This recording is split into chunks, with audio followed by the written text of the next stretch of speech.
Magandang araw mga kaibigan. Bigyan natin ng reaction, opinion ngayon yung pangyayari na si Ombudsman Boying Rimulya, nalaman na lang natin na ginamit pala niya ang testimony ni Sergeant Gotesa at dalawa sa Brave 18 Marines para ma-freeze ang accounts, properties ni Martin Romualdez. So isang napakagandang development ito. At ang tanong ngayon is, ano ang comment, ano ang reaction ni Senator Ping Lacson sa pangyayaring ito? Natanong ko yan dahil magkabaliktad na ang approach ni Boying Rimulya at ni Lacson. Si Boying, lumalabas, naniniwala na siya sa Brave 18 Marines.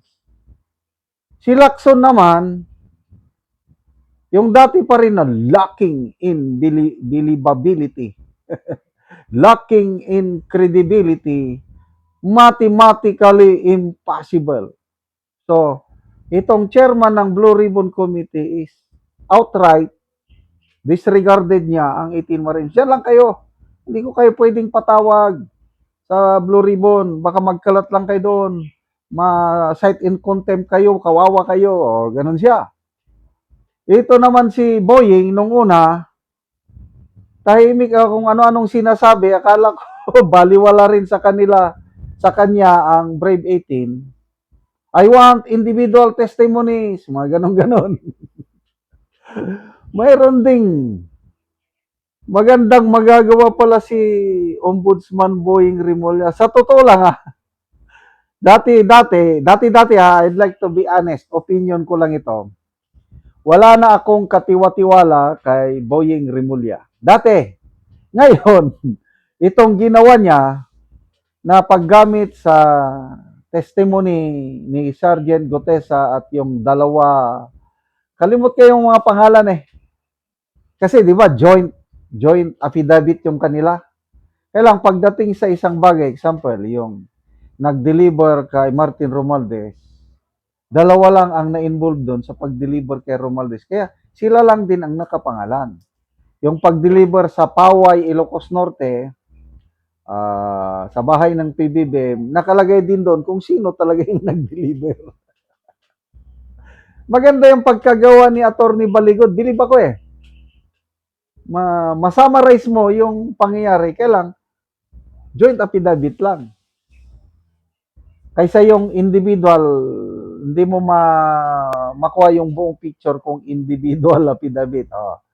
So, ngayon, naniwala na si Ombudsman, and I believe, opinion ko lang ito, hindi lang sa pag-freeze ng accounts, properties ni Romualdez na gamit yung kanilang testimony. Ang pagkakaintindi ko, correct me if I'm wrong, I might be wrong, pati yung isinampang kaso laban kay Romualdez sa Sandigan Bayan, ginamit din itong mga testimony ito. So, napakagandang development na to me, sana tuloy-tuloy na ito na kapuri-puri na ginawa ni Ombudsman Boying Rimulya.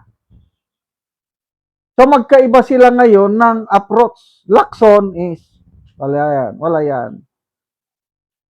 Si Boying, kailangan natin yan. Relevant ito. We need this. So, bakit tahimik si Senator Lacson? Up to now, wala pa akong naririnig or nababasa na reaksyon niya o comments niya tungkol nito. Kailangan nating marinig. Sabi niya, ano kayang posible niyang sabihin? Well, prerogative ng ombudsman yan. Hindi ko siya mapigilan. Basta ko, ito naman ang tingin ko. I stick to my, ano kayang sabi niya, I stick to my principles. I stick to my judgment na lacking in believability sila. O, yung mga ganun lang ba? Basta lang, marinig natin yung panig niya or posible rin na, well, I changed my mind. Baka dahil ang Court of Appeals, pinakinggan nila, binigyan nila ng weight, binigyan nila ng pansin ang si Gutay Satbreo. Ako, pwedeng bigyan ko na rin. O sige, mag-set ako ng hearing. Papatawag ko na sila. Oh, ano yun? Magandang development yun. Kasi ang ganda sana ngayon, kung ang ombudsman naniniwala na sa Brave 18 Maris at Gutay sa ginagamit, kung ang Blue Ribbon Committee is maniniwala na rin umaksyon na, wow, iisa na ba ang direksyon ng Blue Ribbon at saka ombudsman?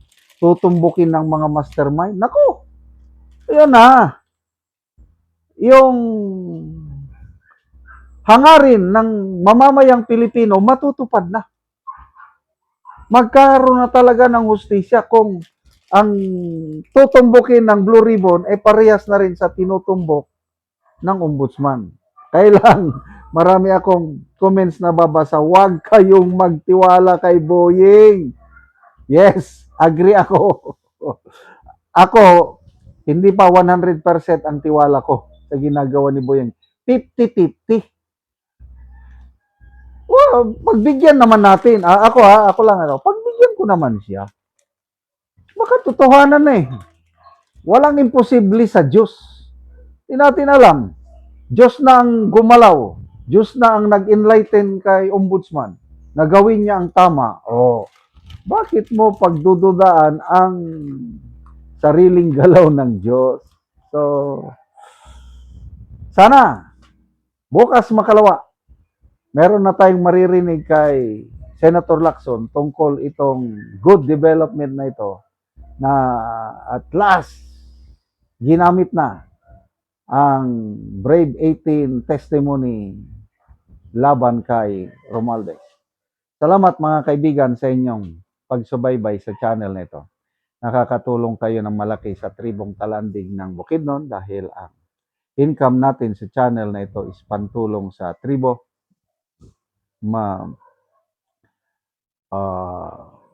Namimigay tayo ngayon ng libreng yero at pako para makapagpatayo sila itong tribo ng mas maayos na tirahan. Panoorin nyo ang video nito. Karon mo na ni ang yero nga ipanghatag sa mga tao. So mo na ni sila ang tagaan. Mo na ni sila. Napadayon na ba kay dagan pa nang hinahanglan nga sama ka namo.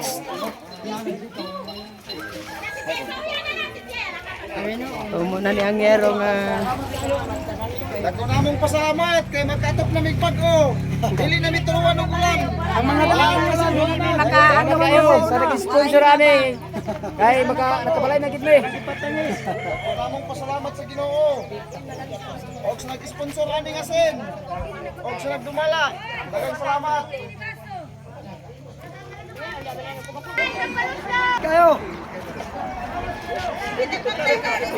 Salamat sa pagkatag og sen. Salamat kayo. Sen, og kuno sa Ginoo daghang salamat kay salamat kayo sen. Dili na niyo ulanan kinanay bago. Salamat kayo. Salamat. Salamat kayo.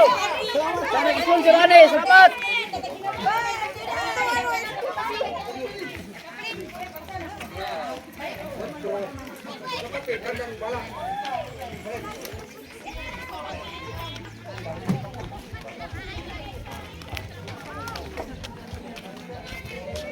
Sige. Oh, sige.